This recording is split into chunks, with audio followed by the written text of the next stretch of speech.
Nerd or Not, brought to you by your mom. Because she came and picked me up from work. My car's battery ran out. I left the headlights on overnight, and then we did it in the car. It's both a man and it's a human being. All right. Hey, there's a hooded vigilante. All right, Bob, you need to start recording now. Yeah.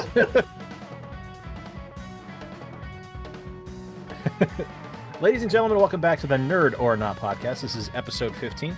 This, of course, is the podcast where we give our opinions on all things under the rainbow of nerd fandom. This week, we are talking about video games, which seems fitting that because the Switch is launching in 27 hours. Yeah. That's what okay. So there's a story about an image you just posted on Facebook, and I was trying to figure out what it was. It's like, does he plan on like sending a nuclear bomb into the center of the earth and then ending us all, or? Nope. Oh, it's the so for those not knowing, I posted on our Slack that I wanted to put on Facebook and Twitter the 24 hours remain Dawn of the Last Day meme from Majora's Mask, because hey, we've only got 24 hours out for 24 hours until Switchmas now. So as you guys know, I am Jay. With me is Bob and Corey. Gentlemen, say hello. Hello. goodbye. It's Yes. Bizarre World on opposite day. And today we are talking about an interesting topic, actually, that Corey came up with, kind of a different take on normal just video game blather. Corey, why don't you explain what the idea is that you had? All setting goals.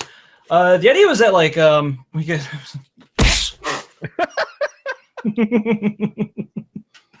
God damn it.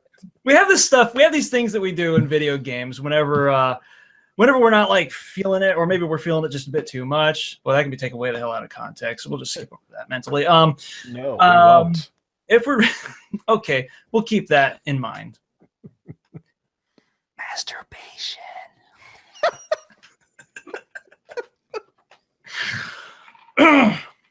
Oh, God. Anyway, so yeah, there's things that we do in video games that maybe like the video game designers didn't intend us as players to do, but we just kind of do it to, I don't know, amuse ourselves in between the moments where we're not as amused as much as we normally are. I don't know why we do this shit. It's a behavioral thing. So like going a step farther than just, Yeah. hey, we're playing Smash Brothers, so I've got to go with Punk Monkey Donkey Kong because that's the only one that matters. Exactly. It's like say you're playing Smash Brothers, okay? Sure. And it's not just enough to like knock somebody off. What you're trying to do is knock somebody off as Peach and get them into a position where they're like hanging off of the edge. But then you you press pause and then rotate the camera around and then have like Peach squat over, I guess, Kirby or something, just to make it extra disturbing. And then you get a snap of it and then show everyone in the house and make everyone sick. Stuff like that. I kind of came up with the idea. This is Melee, by the way. Not. I don't think Brawl has photographic features on it. I don't remember. I was playing Gravity Rush the other day. And something that I kind of got a little bit addicted to because I spent too much time doing it and not actually playing the game is whenever you confront a group of enemies, the fighting takes place on like multiple axes, so you can like hop up into midair, kind of aim at who you were trying to assault aggressively, and then like aim a kick at them. Now, I don't know who's going to remember this shit, but there used to be a skit show called Almost Live. There was a parody kung fu skit on it called Mind Your Manners with Billy Kwan, and what would happen? It was the running joke in the show that he would take a running, jumping drop kick at somebody. You would just see like a pair of feet in front of a camera lens, and the feet would chase the guy that he's beaten up on all over town, through parking lots.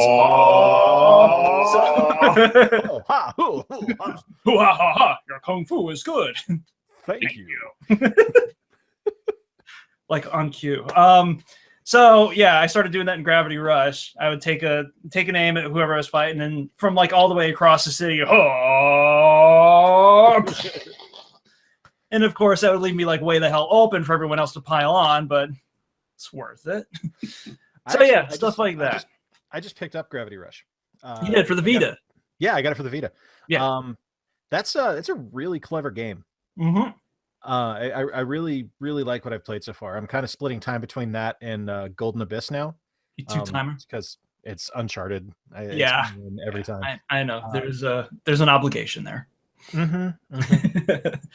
Gravity Rush can get nauseating at times too, so it's nice to have something ground-based to fall back on every once in a while. It's definitely something that you can't do a lot of because it does kind of go like, okay, the entire world has flip-flopped 360 degrees in the last 10 seconds. I'm good. Yeah.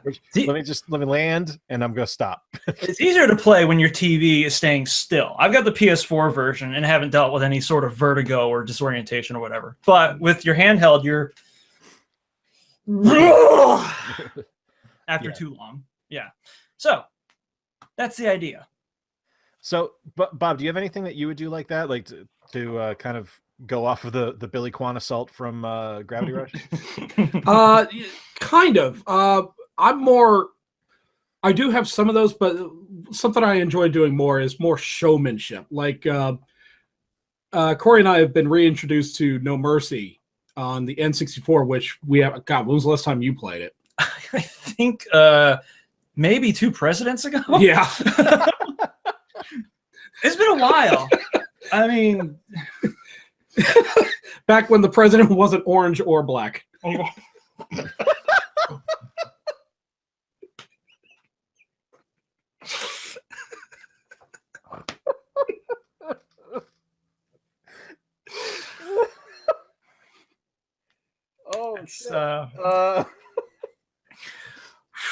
all right.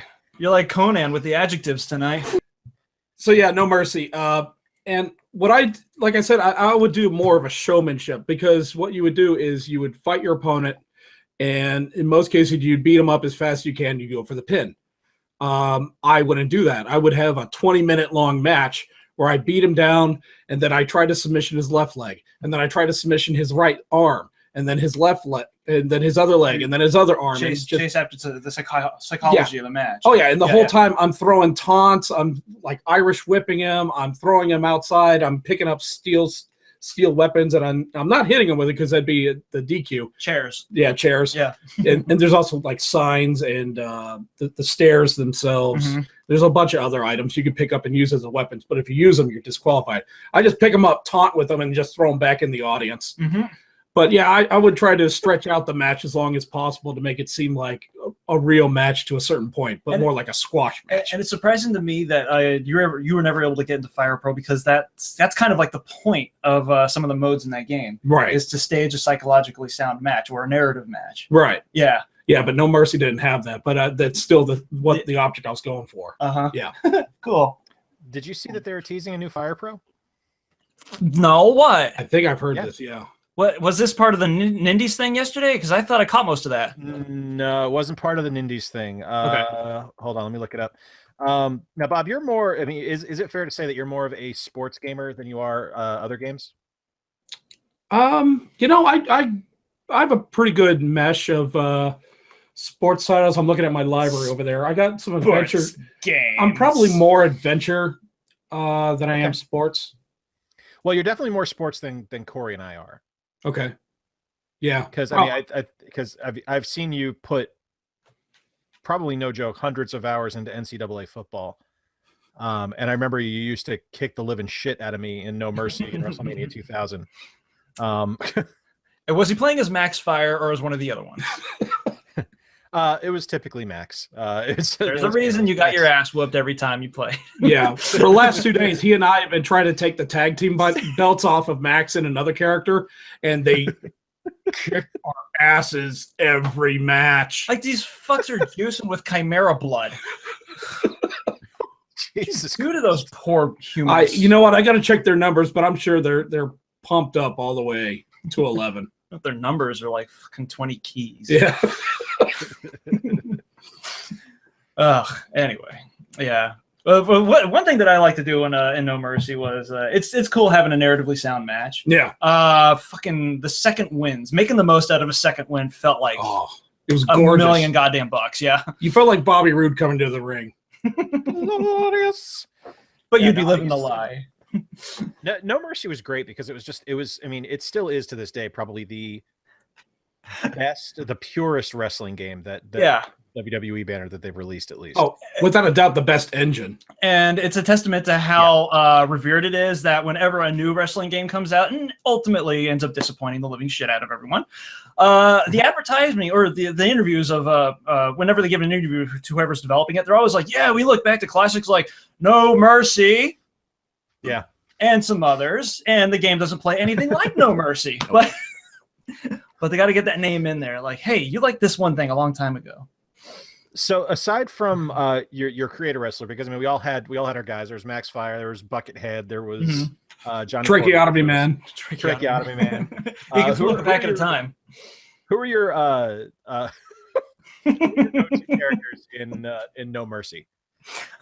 Real characters or cause? Real, not cause. Taking creator wrestlers out of the equation. Boy. Mick Foley. Yeah. Yeah.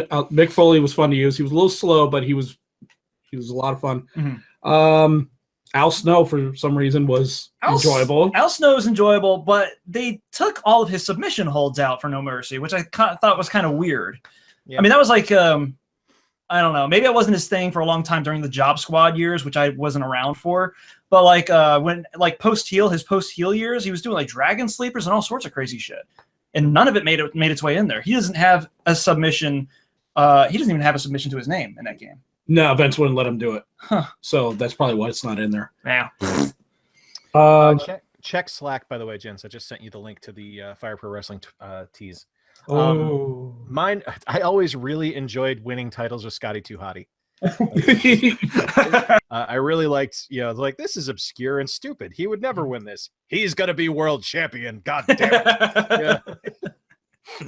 That is something I'd love to do. Just take the lowest of the underdogs and just hype them up as best I could. Well. Like, Taka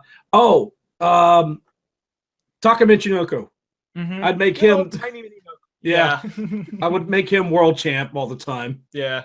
Did you ever? How many times did you guys like take a one of the roster wrestlers, or like one of the on-game wrestlers that didn't get a whole lot of push in the WWE, and then like made an amped up version of them, just so you can make it all the way to the top? Yeah, almost all. And I would do it almost always in a Royal Rumble match. Yeah, because it's easier to do it that way. It was the easiest thing. It was the easiest thing to do because you could copy wrestlers in that, which I don't even know if that's like a standard anymore. But all you had to do was copy him. All of his moves and his appearance would be duplicated. All you'd have to do was mess with the numbers, and then you're good to go. Yep. Yeah. They left his moves in there, but at the time of No Mercy, a big name wrestler was not in the game. Big Show. Oh yeah. Because they had sent him to OVW. That's right. Yeah. So, but they left his moves, and you're able to build him if you wanted to. They sent him to OVW, which is in the heart of the Midwest. Which is the vortex of soul food and barbecue. To lose weight. Yep. Tempting fate a whole lot there. 2 hours away from Memphis and Nashville. And oh shit. that's like a back and forth commute on biscuit wheels. It's like sending you to Chernobyl because you're giving off too much radiation. No, that's actually something that when I want to say when 2K got a hold of the WWE license, they brought back the move sets for wrestlers. So if you wanted to make like, remember when Crash Holly was doing shit with, he's the super heavyweight. Yeah. If you wanted to give him, like, if you wanted to make a caw of Crash Holly and give him the Big Show's moves, you could. Yeah. That was the best. Yeah, so that's something new that's back in 2K17. So one of my favorite things to do in a video game, and this goes back to when I was a kid. The first game I ever owned was Super Mario Brothers. So the Super Mario Duck Hunt multi-pack, the NES Action Pack or whatever it was. And I used to love to shoot a fireball and then try to beat it to the end of the level. If I could get to the gold pole, and it was harder to do in Mario 1 because there were the stairs up to the pole. Yeah, that's right. In Mario 3, because you had the open end, I would love to shoot a fireball and run as fast as I could to get to the end and jump up and get the icon, was it a card? Star? It was the spin. Get the card. Yeah, get the spinning card before the fireball got there. Or do that with like a turtle shell. Kick the turtle shell, and if you're able to get it, you got like an extra coin or some shit. Yeah, it's just like I did something like that, but without the prompt of the fireball or the turtle shell. Because if you run at full speed, like if you keep the P meter, Now that I'm older, it's so much funnier. If there was like a trick that happened that when you ran full speed and kept your meter full, and you jumped at like a certain point, you would get the card.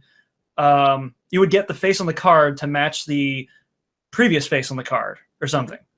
Yeah, that was kind of like the same thing, except I would try to make it like all the way through the stage, and then at the last moment, got the card, and then I win 2 1-ups or something. I don't know. Yeah. Oh, it was a big deal when you were 10. Yeah. Oh, because you get 3 stars in a row. Oh my god. Right. Yeah, that's 5 extra lives. Fuck that Mhm. shit. So we're all playing Animal Crossing again because of the Welcome Amiibo update.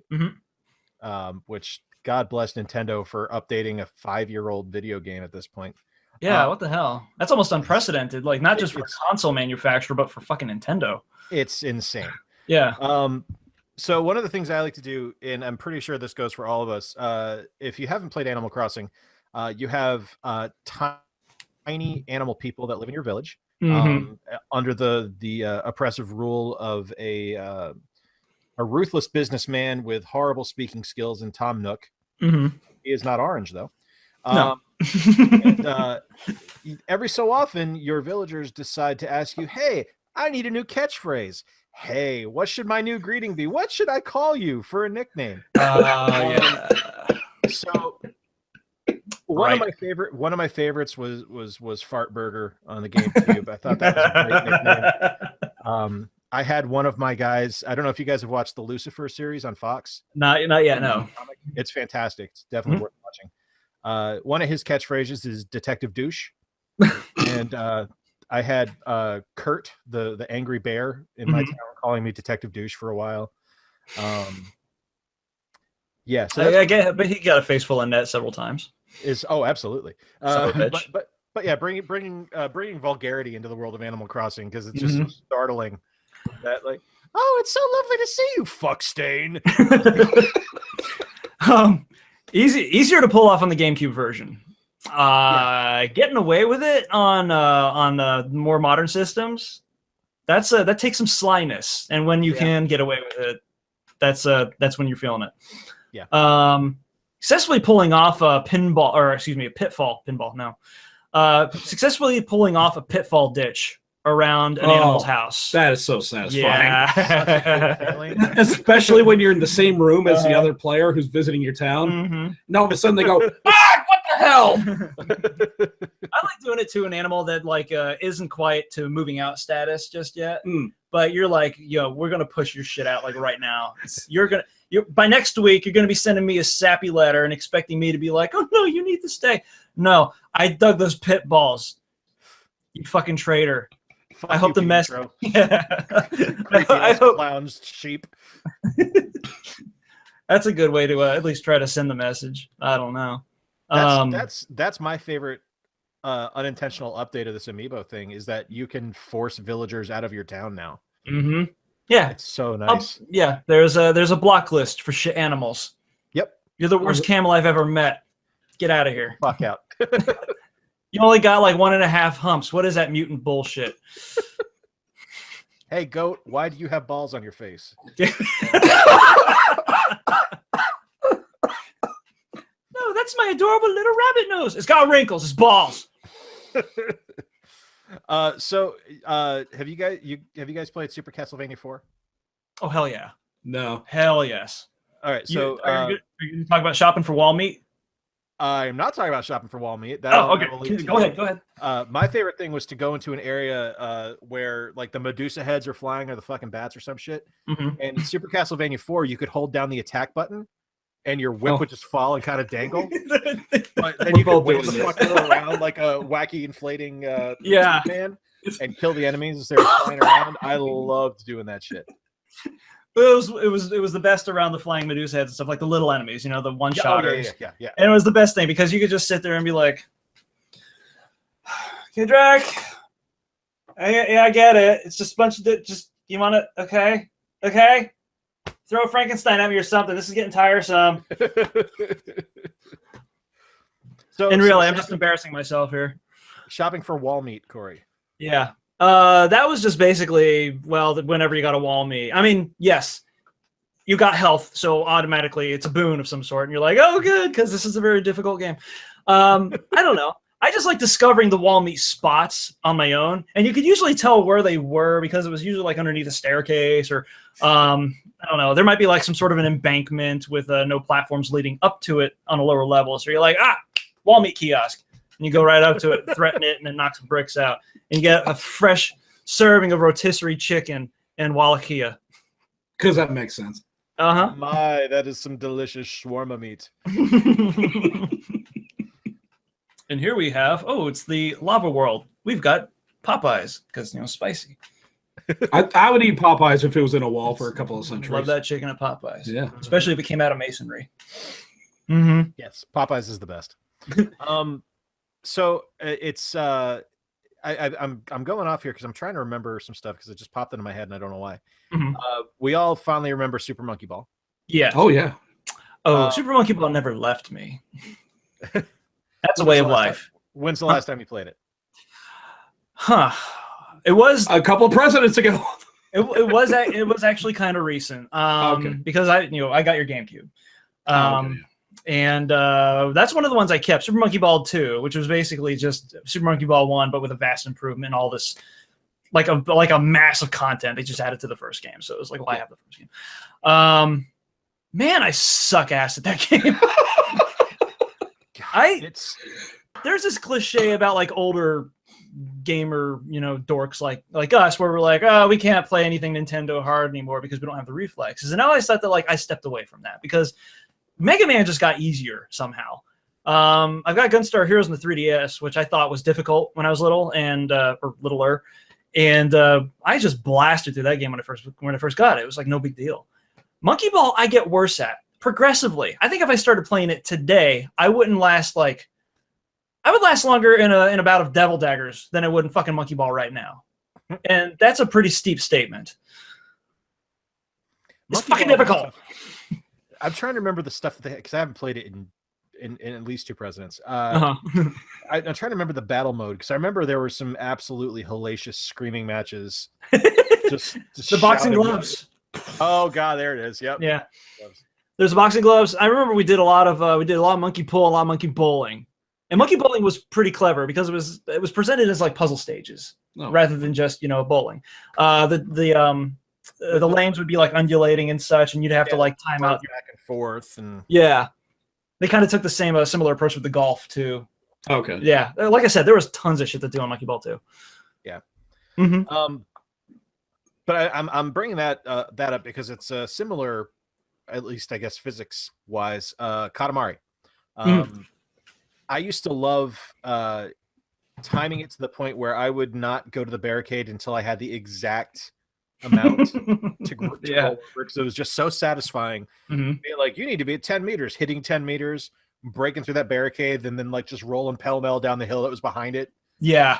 Scooping up fucking sheep and animals and shit that were just in the way, and hearing like the screams of squirrels. The one trick that I always like the most about the Katamari, this was the one part of any stage that I look forward to, is when you'd eventually find like a stack of shit that was like, it was very tall. And what you would try to do is like roll underneath it, but kind of like start twirling so that you would catch all of them as they fell. Yep. Yes, absolutely. And especially because you didn't want to have just like this random long brick of sushi sticking off the side of your Katamari. Yeah. Because then it wouldn't roll. Like you'd be like, yeah. No, you got a kickstand, asshole. You can't do it. It's You'd have this like giant cone of like self-serve bovines out of running into a stack of cow field or a stack of cows.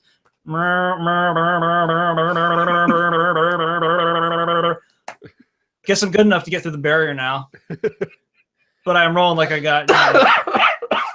My favorite sound effects in that game were rolling over the people. Just like, whoa! Oh no!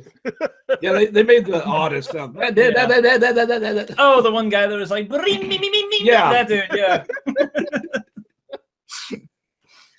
So, Corey, you put in the rundown something about Dead Rising with soccer balls. What is it? It's my favorite weapon in Dead Rising. I mean, well, chainsaw, soccer balls. Chainsaw because it's effective, but the party ends too quickly, so it's kind of heartbreaking. Soccer balls, because you can use them seemingly, they're durable. They're durable as shit. What happens when you use a soccer ball is you run into a crowd of zombies and you kick it. Doesn't hit one zombie, though. It hits one zombie, and then it hits another, and then another, and then another, and then another, and then another. And I think it stops at like maybe 12 or 14 zombies. And this is like high speed impact. Yeah, it's the fucking funniest thing. The first time I saw it, I actually, when you first start playing Dead Rising, you're like, well, this is a horror game. It's a serious horror game. Soccer ball is one of the first things you pick up, right? And then you realize that, no, this is not a serious horror game at all. No. Absolutely not. It is one of the 2 horror games I own is Dead Rising and Lollipop Chainsaw, because it's just we're not going to take this seriously fucking at all. It's just dude, Lollipop Chainsaw. If anyone were ever to tell you that there is going to be, okay, let's take a horror game, all right? Let's go ahead and put Grasshopper Manufacturer and all of Suda 5-1's craziness onto it, and we'll just have, I don't know, James Gunn write it, and then to make that a real life thing, make that a reality. Yeah, it's something like that, and it's spectacular. All right, so one of our favorite games, Corey, to play is Monaco. Fucking Monaco. Yeah. My favorite thing in Monaco is to play as the cleaner. And just the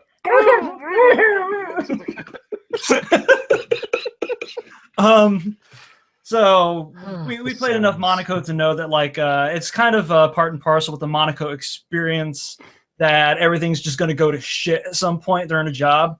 If it doesn't, you've done something wrong. You've missed exactly. one somewhere. If something doesn't go wrong, then you're playing Monaco incorrectly. Yep. Bob is the best Monaco player I've ever encountered. And I suck. No, you don't suck. You don't suck. You bring such a wonderful distraction to the guards that we're able to clean the place the fuck out. When you're not reviving my ass, because I'm going after heavily armed guards with nothing. I'm sneaking up behind them, I'm about ready to grab them, and the guard turns around. Oh shit! Well, you have keys hanging off of your belt loop. You're not a very effective burglar. Pulling off a perfect job in Monaco, where nobody sees you. It's happened like maybe, I think, has it ever happened to us like even once? Because I've done it a couple of times in single player, and it's like, yeah, I'm a career criminal. And then afterwards you're like, but this isn't Monaco. What the fuck? So you feel great. You feel like the slickest turd in the tin horn for like 5 seconds. And then you feel like you violated something, something sanctified. This was too clean. Yeah. Okay, this worked too well. Why does it work too well? There was no unbridled chaos. This bounty of ill-gotten gains was not earned. I've experienced that most often in single player campaigns. Yeah. Because single player you can manage it. It's easy to get through and be like, oh, okay, I'm just gonna hide up here, wait for the guard to go away, or there's even choke bag, and then it's I'm gonna steal some shit, and I'm gonna get out. And I think the developers did know that, because they have that one achievement that's tied to the Bunk Albert, where it's you can't get seen, you get an achievement, you make a clean getaway. And I probably just completely mispronounced it. Sorry about anybody who watching who might be French or Canadian or French. What are you talking about? Look at this Yankee swine. Anyway, Dang it! That's all I got. Yep. Our stereotypes are very shallow tonight. Yeah, but that's one of the great things about Monaco. The other one, planting C4, taking out more than, I mean, there's an achievement for 3 guards, but even if I got 2 and it covers like X amount of squares on the map in just red, that's like, you got 2 jobs. En français. Oh, that's right. My lungs aren't that big. Right? Oh, okay. Yeah. That's like, yeah, we're not just satisfied with like a petty theft tonight. We're terrorists as well. Yeah. I enjoy getting into games like Skyrim or Fallout, and then like the game's like, okay, it's time to start. Go to the right, and I'm like, no, to the left. I'm gonna go pretend that I'm grocery shopping at the local village, even though I don't have to. I played Skyrim. I had probably put in 75 or 80 hours into Skyrim before I even got to Whiterun to start the main quest. Where I was like, no, I'm the leader of the Thieves Guild. What do I need to go to Whiterun for? I don't give a shit that there's dragons. This doesn't affect me whatsoever. I think the Bethesda games are kind of built around this whole idea. And the main quest, the main quest is almost as short as like any of the side quests that you do. Because I think that like at some point, this might have been Morrowind or whenever, they were like, most of our players just kind of spend the bulk of the game fucking around. Maybe we should just kind of focus on setting and giving them a bunch of shit to distract them for the rest of the, further duration of ownership, I suppose, until they lose interest. And if that doesn't work, let them mod. Yeah, let them mod. Holy crap. I think Fallout 3 is a perfect example of that, because I think there is a way in Fallout 3, if you just do the main quest, you're through the game in like 2 hours. Exactly. It's like blah blah blah blah blah blah. Here's your dad. Everything's done. All right, have a nice time. There you go. All right, everyone's fine. which kind of speaks to the authenticity of it, because Fallout 1 and 2 were kind of the same. If you played through the main quest and main quest only, it would take you like fucking 20, 40 minutes or under an hour. But then there was like some spots in Oblivion. I put like 300 hours into that, and I haven't even gotten to like the what's the first town where you're supposed to close one of the gates? I don't know. I've never been there. I've cleaned the living fuck out of some cheese shops, though. Oh God, man, that's right there. In Skyrim, I had a house that had nothing but brooms in it. Like, I would just break into people's houses, steal their brooms, and put them in my house. Because it'd be like, no, this is my thing. I'm the guy that steals your broom. Welcome to the Heroes Hall of Cleanliness. I had that. Oh wait, here's this. Here's the big sparkly feeling in most Bethesda games. Going into your house and not feeling you have to adjust a single fucking thing. Oh yes, absolutely. That's like that goes for Animal Crossing too. Yeah. Like when you walk into Animal Crossing, you go, my house feels like a house. Yeah. Like, I don't need to move this. I don't need to adjust this. This is what I want. But every time, like, because I don't know if it's the same way in Skyrim and Oblivion, you can have like maybe 6 houses between all the major cities, major towns, and not all of them are going to be clean, and you're going to spend a lot of time. Like, is it kind of like the cockroaches in Animal Crossing, where if you don't turn on for a while, it is so much worse than that. Especially if you have OCD. Because you're going to be like, I'm going to make my house look like this. You can't move any of the furniture, but you can decorate it. And the thing about Bethesda games is that they let you like pick up little things like books, herbs, like tiny trophy-esque sort of objects, little tchotchkes. And when you bring them to your house and you put them in the environment, you take them out of the inventory, they just drop out all over the floor in a pile. Yep. So I swear to God, there was a period when I was playing Oblivion, like in maybe 2011 or 2012. I must have been like really depressed or something. I don't know. But I would spend like 3 hours at a clip in that goddamn game, putting books on the shelves, making sure they were in numerical order, because, in Oblivion, they're all multi-part. Same thing in Skyrim. I did the same exact thing. Oh, fuck that.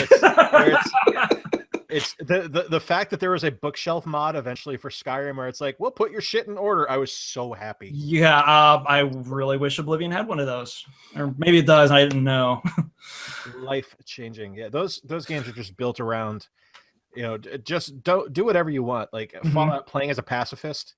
Yeah. Like going in, it's like you're expecting war. War never changes. Uh-huh. I'm just not going to kill anyone. It's changing this time, Ron Perlman. That's right.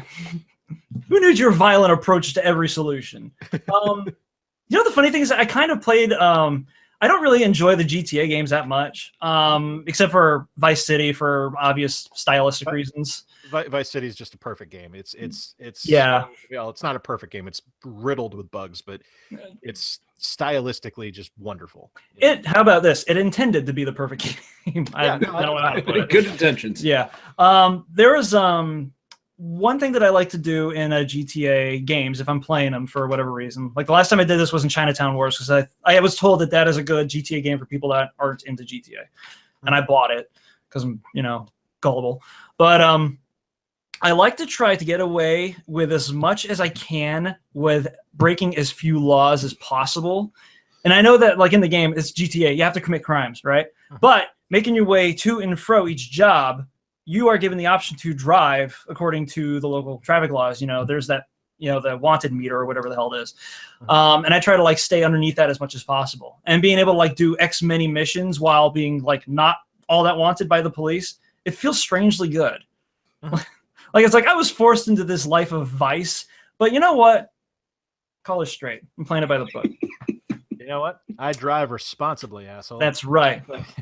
Fuck your temptations. I'm going to deliver this Coke, and I'm not going to snort a single ounce of it because the customer deserves a good courier. God damn it. I'm a professional, and this is how professionals work. So, not able really to segue on this one, but I'm going to go from professionals to amateurs here.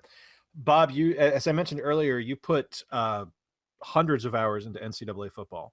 More than I can count, yeah. More than, yeah, absolutely. And you're quite adept at the game. Hold on a second. You couldn't make the thematic or the topical leap from cocaine to professional sports? Well, no, because he doesn't play as Miami. He uses Florida State. Miami does all the cocaine. Yeah, I don't use Brian Bosworth. So I've watched you play NCAA football, and you say in the rundown against a cupcake like Wake Forest, but I've seen you do it against Florida, where you're like, no. You know what's going to happen right now? My entire backfield's going to have 600 yards each, and we're going to score 750 points. Actually, no, we're going to go up to 256 because that's as high as the score counter goes. Yeah, because that's all we're allowed to do because there are technical limitations in our counters in EA video games. Haha, my NDA is expired. Industry secrets exposed. Here's Kotaku's next big scoop. It's kind of the only way I can really rebel because you can make your own schedule at the beginning of a season, and I'll schedule the number 1 ranked team, number 2 ranked team, number 3. And I think I have like up to 4 non-conference games I can schedule. But the rest, I have to play the rest of the ACC as the schedule dictates. So, yeah, I'll still get to play Miami and Clemson, but then I'd have to play Duke and Wake Forest and Boston College, and I can't adjust those. So those are the games where, you know what, quarterback, you're going to have 7 touchdowns and 400 yards passing. What's the highest you've ever scored in a game? You know, I never knew there really was a limit to the amount of points you can score in a game. But I think just short of 200 points is the most I've ever put in of a 5-minute quarter game. I'm not shocked by that in the slightest. That's and for those that don't know, 5-minute quarter game, that's fast. Okay. All right. Mm-hmm. It's very fast. Quarters in college are 12 or 15? 12. 12. Normally 12, yeah. Yeah. So yeah, Bob's putting up 200 points in under half the time a game would normally run. You know, what's kind of funny is that while you were remembering that, I could actually see all of the rule books that you got stored in your head, flipping like the library scene in Ghostbusters. This is like an encyclopedic retention of every single sports rule, like known to professionals. Yeah, my own alike. My own spirit guide is just okay. And I'm actually looking at your description in the rundown over here. My notes. The post, and it's like I can read up to a certain point. Like it says specifically, if my Florida State was playing a cupcake like Wake Forest, mentally, this is what it's going to sound like. I'd make sure everyone's starting for that snigging as over 100 flibberty gibbets each. My sniggity snooble would finish. I think that's an actual stat. He had 12 flibberty gibbets. And then it would just be yards, balls, yards, balls, and balls. To be fair, Flibberty Gibbets are only in the Mountain West Conference. That's okay. So it's a very obscure stat, but it is real. Ignorant. It's one of the trophies of the Big Ten. The Flibberty Gibbet trophy. It's the Golden Flibberty Gibbet between Boise State and Northern shit. But they can only display it at a certain angle on the shelf because people get offended walking by it at a certain other vantage point. Oh shit! Why? This is one for me that I've tried to. Oh, hi, there's Meredith. Bye, Mary. They say hello. I've tried to duplicate, but I have been unsuccessful in. What my favorite game right now is Overwatch. And I play on PS4. And one time I was in, and I can't remember what map it is. I want to say it's Hollywood, but it's possible it was Route 66. It's one of the U.S. maps. Uh-huh. That's Tessie. She's excited about treats. Okay. Well, so do I. Act the same way. There's a point where in the spawn room, it breaks off into two wings, and I'm pretty sure it's Hollywood. Yeah, that sounds like Hollywood. If you go to the left, there is a door that leads out, and there's a fire extinguisher next to the door. Mm-hmm. And I was using Lucio, and I shot it with his sound cannon. It was either the sound cannon or the blowback. That thing. Yeah. Mm. And canisters in Overwatch, when you hit them, they fly around. It's one of my favorite things because it's just ridiculous to see all these canisters flying the fuck around the room. Yeah. But this one time I did it, I hit the canister, it flew straight up, and then like 10 seconds later came right back down and landed in the holster where the fire. So it's your own water bottle flip. Yeah, it was my water bottle flip, and I'm sitting really there. Good way of putting it. And the only person who saw it was this shitty Genji. Oh. It's like the worst Genji I've ever played with. But he just looks at me, like his character, like looks at me, and then it's like go, and he's out the door, and because he's Genji and he's terrible. You might have like just blown his mind for that round.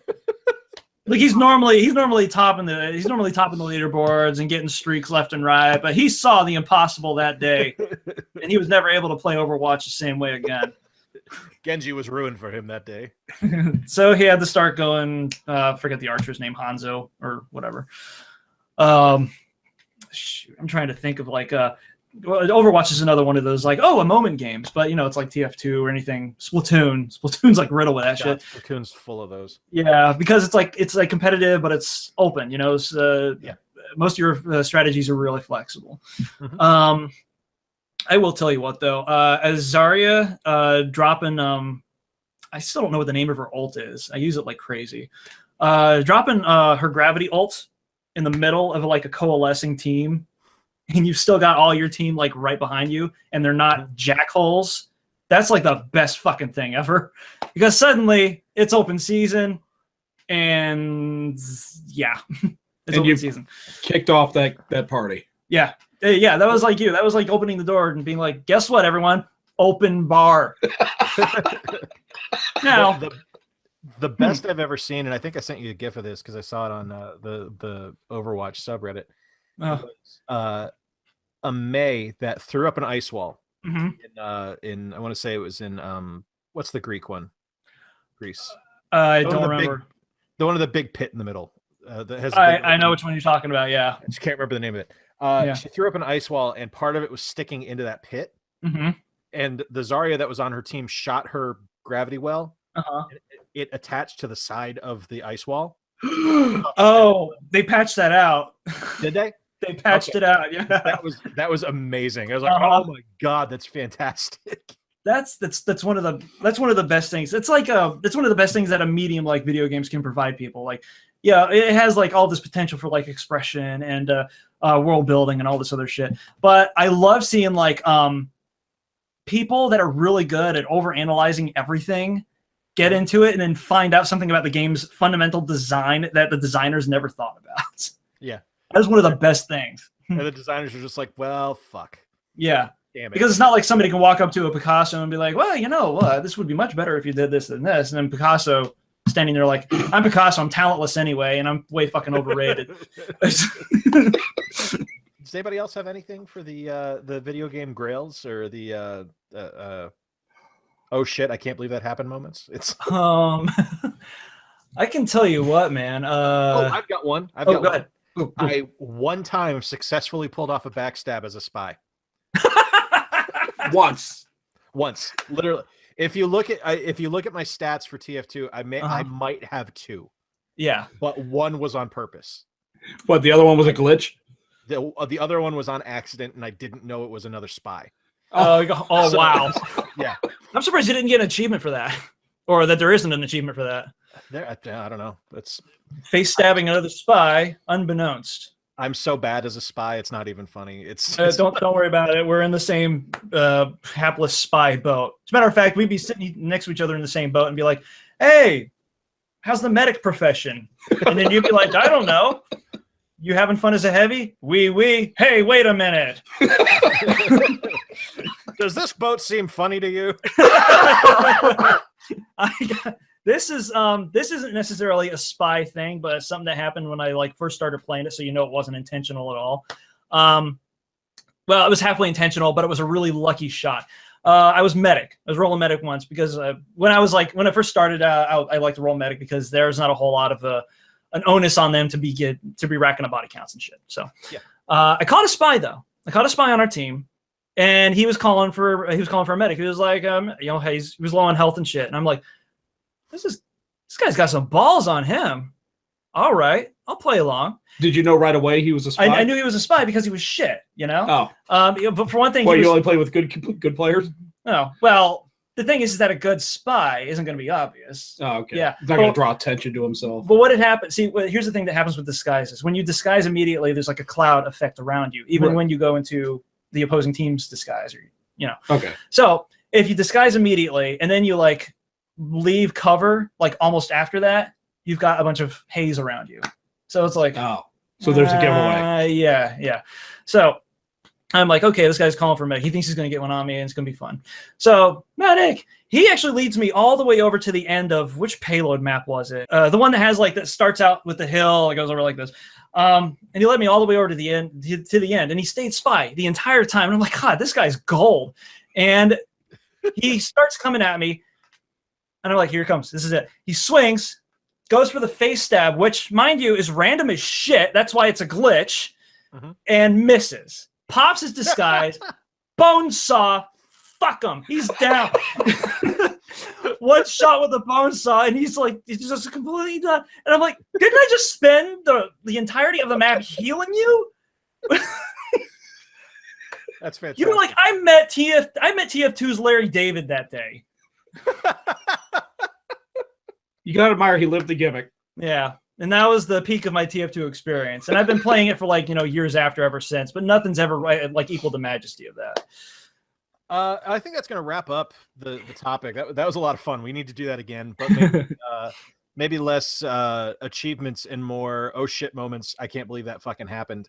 But to move on, we are going into Corey. What you doing?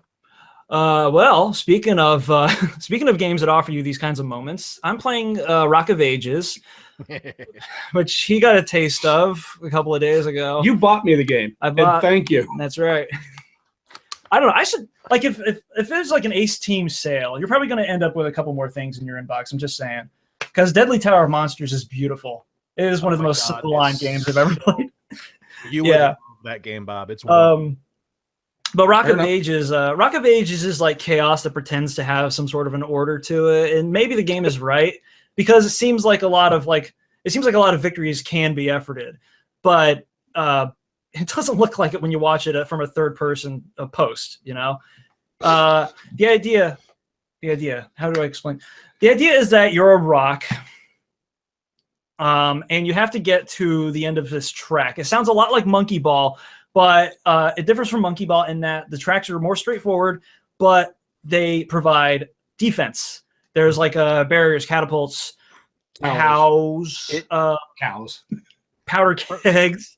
For those who haven't played it, it is the strangest tower defense game I've ever played. Yeah.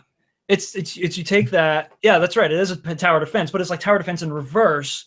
And the artistic style is like what? I don't know. Terry Gilliam meets fucking Acid Fever Dream, if anybody can relate to Acid Fever Dreams. Which and think of it as opponents are back to back, and then they have to go down this mirror track. Yeah, and get to the end of the Get to the end of the path. That's like the multiplayer bit too. And that was just one mode we played. Yeah. So it's another one of those games where it's like, okay, it's a simple, and arguably bizarre premise, but there's all this content or all these different ways to get through it.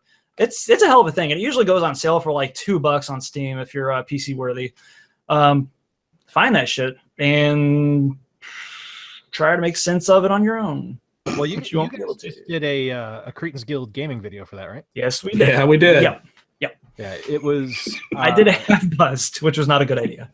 It was one of the best videos I've ever watched that we've put out. I was first off, Bob. I don't know who you were playing, who your character was. I was Bacchus. Bacchus, the god of wine. And debauchery. And yeah. Okay.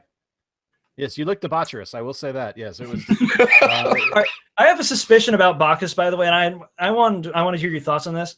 Do you think they intentionally made his, because the art below it is like a traditional, like iconic stuff, right? Like from the Renaissance in that case. I think they fixed the head area of this particular image to look like Gabe Newell. And if they didn't, yeah, no, I can totally see that. Yeah.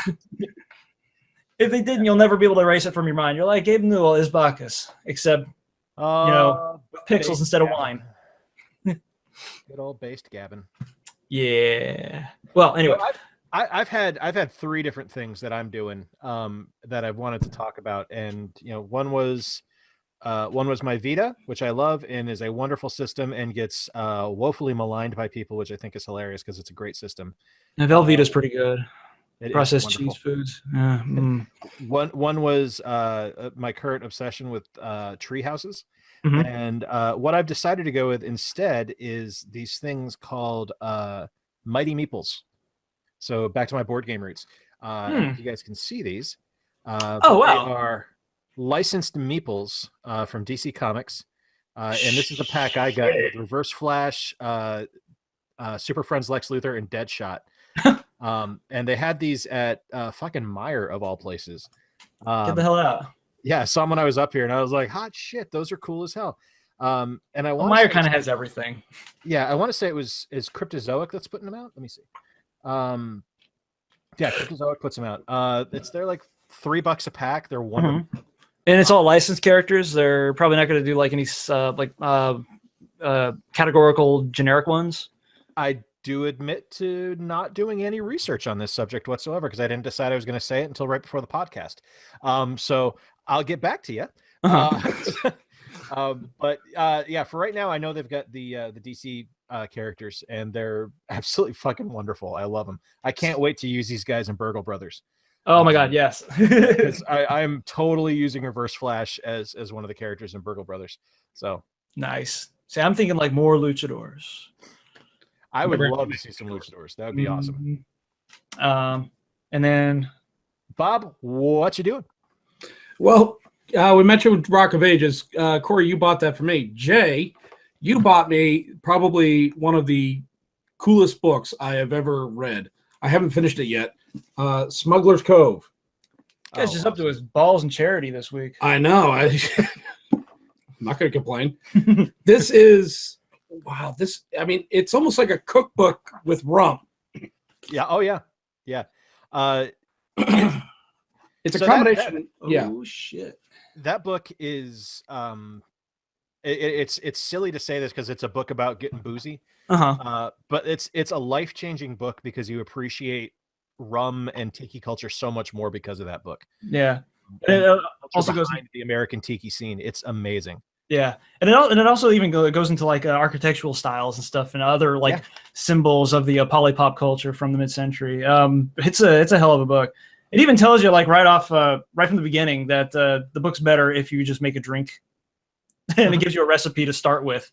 Here, drink this and read.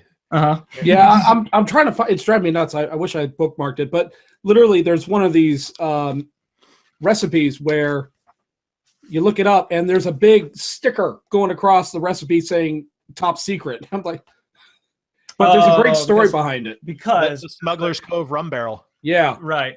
It's they it's all proprietary because they're like their syrup. Oh, there it is. Got it. Yeah, big old Top Secret. Yep. Yeah, they don't teach their bartenders how to make the syrup. They make it themselves. It's all proprietary. Yeah, it's an absolutely wonderful little book. I'm so happy you dig that, man. It was one of those things that and funny story here. It's the gift I wanted you to get so bad I bought it for you twice. Yeah, the cinema, the photography in this book is also impressive as hell because I mean which doesn't say much because it's just drinks or photos of drinks and shot glasses and everything, but still, it's. You mean just pure sex? I mean, look at that. That's almost porn to me. Yeah. There's a reason that still lifes are one of the most popular forms of artistic expression. Still lifes of tiki mugs. That book is full of just gorgeous rum culture tiki mugs, and still life's based on that. Do you see that? Oh, go ahead. One of my favorite things in that book is once you get through the absolutely just massive amount of information you're going to ingest, like the last 15 pages are like, oh yeah, and here's a bunch of websites you can go to as well if you want to learn even more. And they're all amazing websites. And I've actually kind of via this, because when it first came out, it was like ridiculously cheap for a book that size and that nice. I got that, and I got a bunch of other like Polypop Tiki books at the same time. So I've kind of started unintentionally creating like a Tiki mid-mod shelf on my bookshelves. That's so awesome. I'm starting to co-opt like other similarly themed books from other parts of my library into it. So now like Hawaiian Dick is like the only 2 graphic novels that sit on that shelf as well, because it has drinks in the back. Yeah. That's awesome. All right, guys, that's going to do it for video game amazingness and what you do. Minutia today. or... Minutia, yeah. I don't know. Minutia. Minutiae. No, I think that's a drink in this book too, called Minutia. No, it's called Minutiae. A Minutia. Minutiae, yeah. But that's going to do it for this week. Next week, and yes, we are back to a weekly schedule now that technical issues have been ironed out. Next week, we are going to be doing part 2 of the Road to WrestleMania, where we discuss things around the fallout from the Fastlane pay-per-view this week, Raw next week, and SmackDown next week. And then we'll probably toss some theories out there about what we think is going to be happening coming up to WrestleMania as you guys get to attend the event. Yeah. WrestleMania is starting to look like it's going to be one of the best WrestleManias I can think of in the last 10 years. It just being able to cheer down Roman Reigns in person is worth the price of admission alone. I don't even hate the guy that much. I can't. But I'm overfed on him. I can't stomach it any longer. We're being force fed a steady diet of Roman Reigns, and it's ridiculous. But on that happy note, guys, we are going to close the show out. Be sure to subscribe. I don't know where the subscribe button goes. Somewhere in a general here. Down. There. Is it right here? There. Right there? Here. Yes, it's right on Corey's nipples. Yeah. Right That's here. I'm going to put an annotation like right here. Yeah, it's like subscribe. Be sure to like the video, leave us comments, let us know what you think. We definitely want to hear from you on what your video game minutia moments are. Stop staring at my ample subscribe button. Find us on all over social media. We are on Twitter, Facebook, Instagram. Just search for Cretins Guild, one word, or use the links below in the description. Description? Description. Use the links in the description. You're a dipshit if you don't subscribe. That's right. Dipshitception. Inception. Dipshitception? Yes, dipshitception. Inception? Until next week, I'm Jay. I'm Bob. He's dipshit. Yeah, I'm dipshitception. We are the Cretins Guild. This is Heard or Not. See you next time.